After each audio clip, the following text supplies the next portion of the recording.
The air inside the high spires of Oros Major felt heavy, a pressurized silence that tasted of ozone and ancient, recycled breath. High Emissary Kalen Vance walked the central aisle alone, his boots making a rhythmic, hollow sound against the obsidian floor that seemed to mock the stillness of the 17 delegates watching from their hovering daises.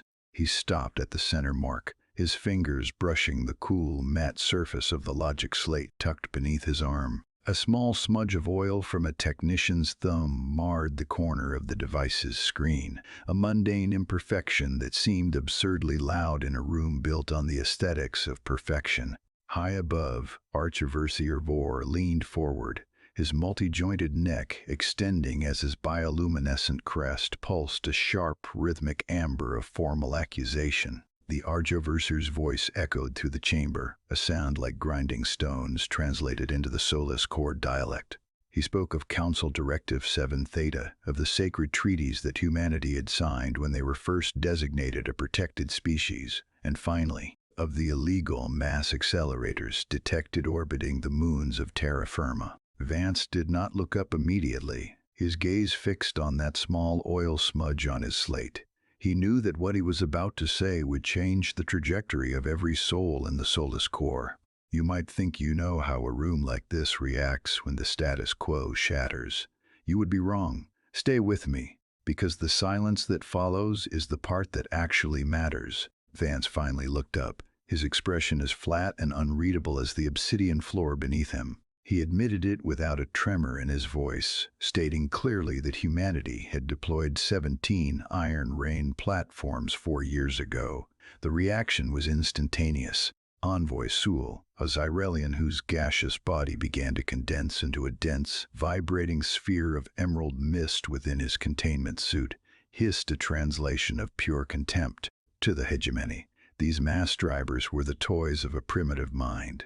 Blunt instruments of kinetic violence that had no place in a galaxy, mastered by fold transit and elegant energy manipulation. They saw the Iron Rain as a desperate act of a child playing with fire, unaware that they were actually staring at the first spark of a conflagration. The Archoverseer demanded an explanation for such blatant deception, his crest now a blinding, jagged red.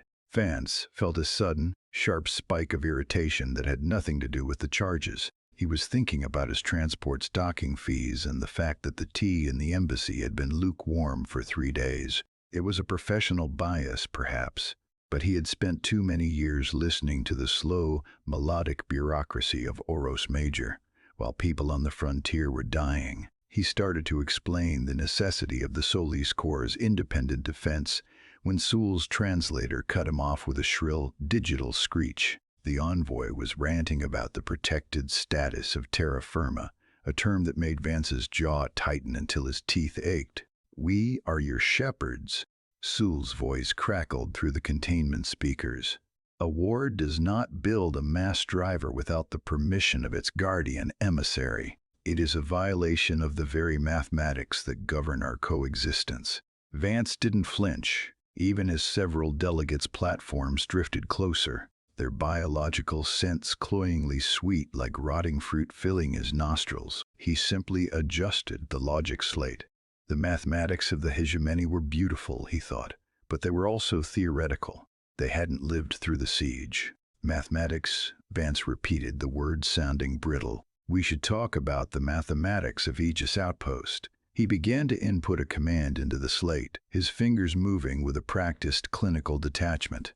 He was about to present the telemetry from the Varkas Marauder siege when the Archiverser's gavel struck the stone. The sound was like a thunderclap in the thin air of the spires. Vance paused, his thumb hovering over the screen.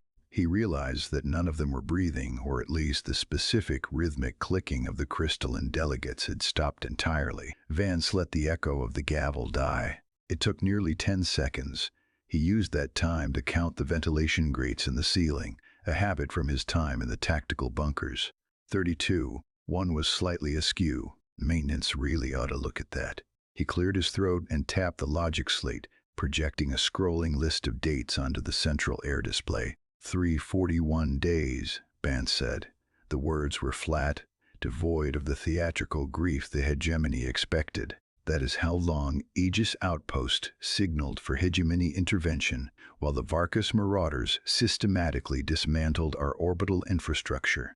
We sent 74 high-priority requests. We received 12 automated replies regarding bureaucratic filing errors. Archiversor Vora's crest flickered a dull, dismissive gray. The hegemony prioritizes stable sectors, emissary. Your species was under a provisional protection mandate. Losses were statistically anticipated. Statistical, right. Vance felt a sudden, sharp spike of irritation that had nothing to do with the charges. He was thinking about his transport's docking fees and the fact that the tea in the embassy had been lukewarm for 3 days. It was a professional bias, perhaps, but he had spent too many years listening to the slow, melodic bureaucracy of Oros Major, while people on the frontier were dying. He adjusted the slate, the screen's light reflecting off his pupils. The Iron Rain platforms were built during those days. We didn't have your fold tech. We didn't have your permission. We had physics. We had tungsten. A delegate from the Kalaria pillar of jagged quartz emitted a high-frequency chime of derision that vibrated in Vance's molars. Tungsten, the translator sneered. A metal slug. You would threaten the hegemony with stones? Vance didn't answer. He tapped the slate. The display shifted from text to a high-resolution playback. In the vacuum of the soulless core, 6 Varkas cruiser ships that had terrorized 4 systems simply ceased to exist.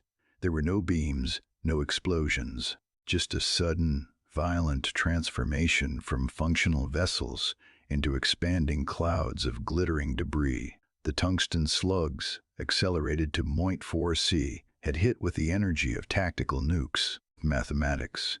The word sat in the air like a lead weight. You see, when you spend 300 days watching your people burn because you lack advanced weaponry, you stop caring about council directives. You start looking at the gaps in the laws of motion. He paused, letting the image of the shredding ships linger. Then he swiped the slate one more time. But here's the thing. The mass accelerators weren't the goal. They were a calibration test.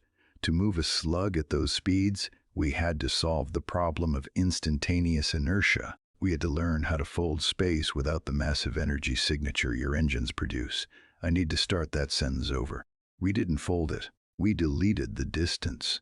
He triggered the final feed. 2 moons on the edge of the Oros system appeared.